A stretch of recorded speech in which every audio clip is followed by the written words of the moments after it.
Bonjour, Catherine Autriong de la RAF. J'aurais une question pour Monsieur Stern concernant la durée des périodes de régulation. Est-ce que vous auriez quelques indications à nous donner sur les critères à considérer pour déterminer la durée pertinente d'une période de régulation? Et peut-être est-ce qu'elle peut évoluer aussi en fonction du temps au fur et à mesure de la prise de compétence du régulateur? Merci.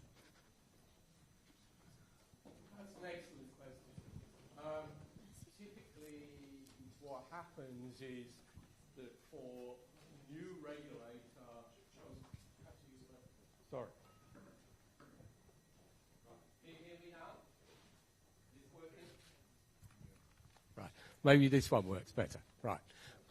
It depends if you have a new regulator in a new area, and particularly if the industry has been having lots of problems or is highly inefficient, the period starts to be short. Okay? 1 year regulation is what you often find in many countries, initially with public enterprises, and it sometimes goes to 3. In Britain, because of the question of the period over which price and cost imbalance can develop, we went for 5. Okay? That was more by accident than by design. And increasingly, there's a feeling that particularly for networks, once the networks and the network regulation and the tools are in place, then you can probably go for rather longer. Now, as soon as you start saying that, then you get new requirements and electricity with renewables for power to flow the other way, or new type. So, but it depends. And one of the points that I would like to make, which arises from this question, is that I worked in a number of countries to introduce a regulator. And there was the feeling, we introduce a regulator and everything rolls on. Okay? But in fact, the whole practice of regulation is evolving towards new circumstances with new challenges and developing new tools. And I think the question of how long should be the regulatory period is one of those evolutionary questions that is always around. Sometimes it's not very important, other times it gets very important.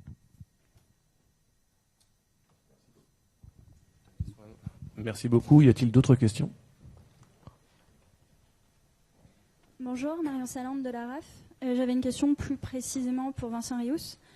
Vous avez souligné la complexité de mettre en place une concurrence par comparaison. Du coup, je me demandais qu'est-ce que vous pensez du cas ferroviaire britannique où ils ont mis en place une régulation incitative à partir d'un benchmarking européen. Est-ce que vous expliquez ce succès qu'à partir du fait qu'ils avaient une maîtrise des critères de contrôlabilité, prévisibilité, observabilité?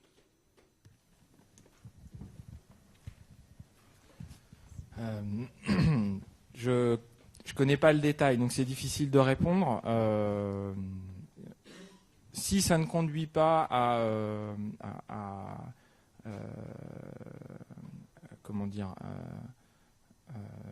si ça ne conduit pas à des problèmes en termes de financement de l'entreprise, si l'entreprise fait effectivement des gains de productivité et que finalement tout ce qu'on voit c'est que le benchmarking a permis de définir des objectifs qui sont atteignables par l'entreprise, oui c'est une bonne chose, c'est une très bonne chose. Par contre je reprends encore le cas des Pays-Bas dans le secteur de l'électricité, où là, il a été décidé de benchmarker la base d'actifs régulés.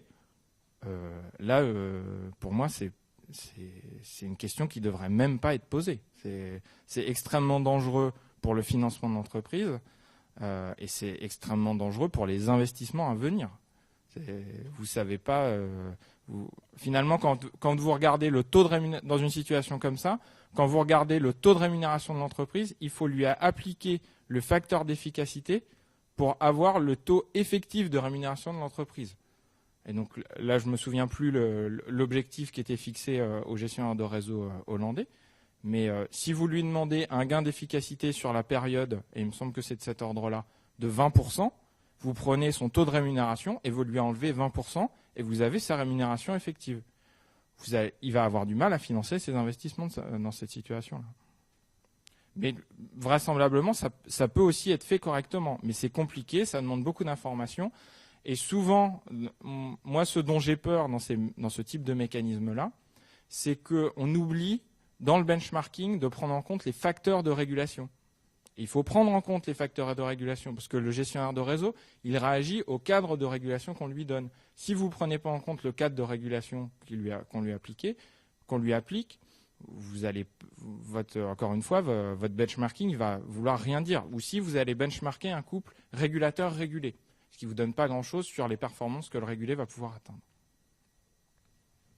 Question de M. Massoni. Yes, it's a question for Jan Stern. If you increase the regulation duration, you probably have to increase the flexibilities during one regulation period. So what the game theory can teach us about the appropriate repartition between flexibility and duration? Because I want to be a little bit provocative. Is there any difference from the game theory point of view between one long period with flexibility inside and, let us say, 2 periods with strict separation between the 2 periods? Okay.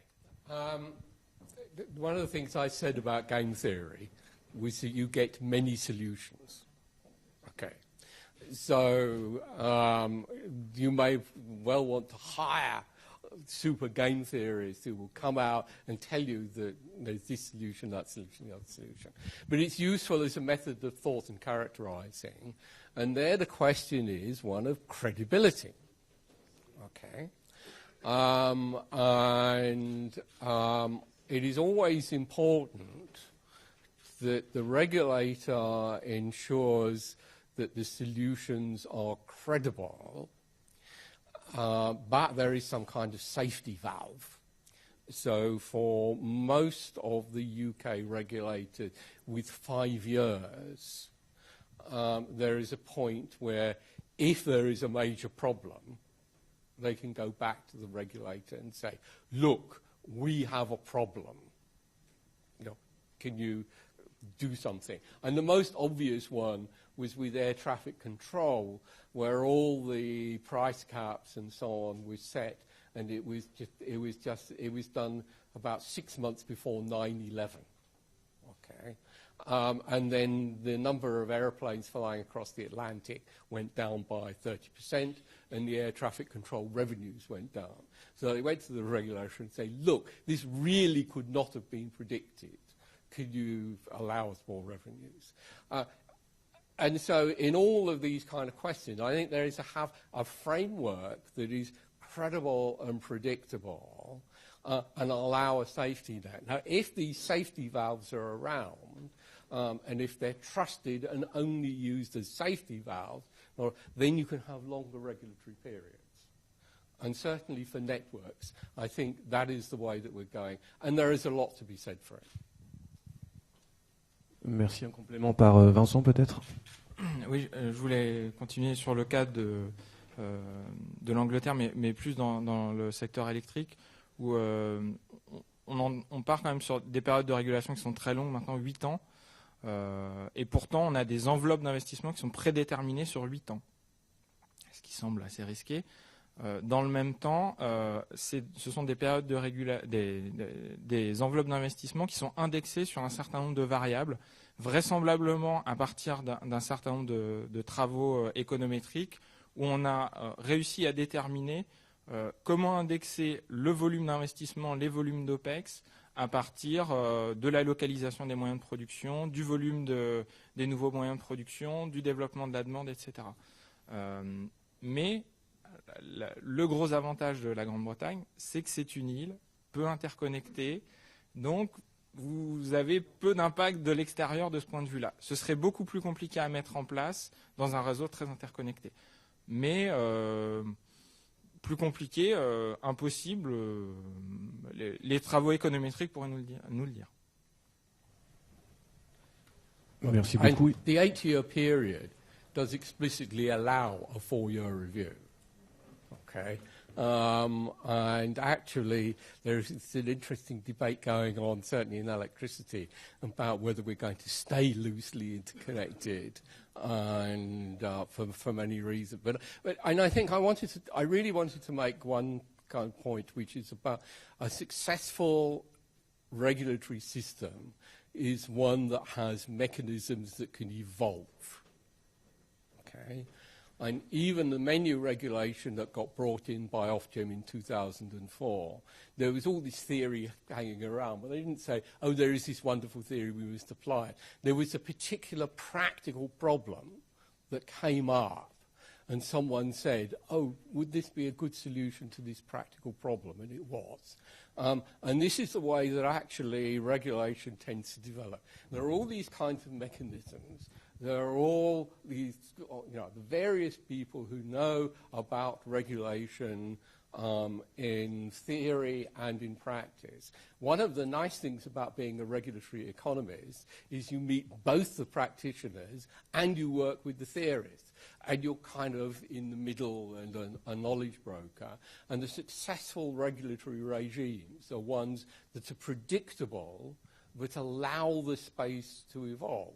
Now, in terms of benchmarking, I have said in some places things that are sceptical about benchmarking, but every regulator has to do it and should do it. The question is how much reliance.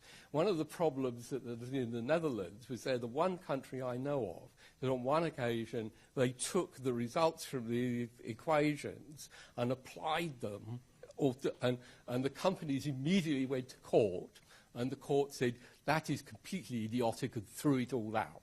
So we need to have all these tools, develop and see how they interact, but in an evolutionary way and through debate and so on. And it's structuring debate between the regulators and the companies and the political people that progress gets made. And that is because it is this kind of strategic game which involves these issues plus obviously public sector obligations. And that's my sermon for today.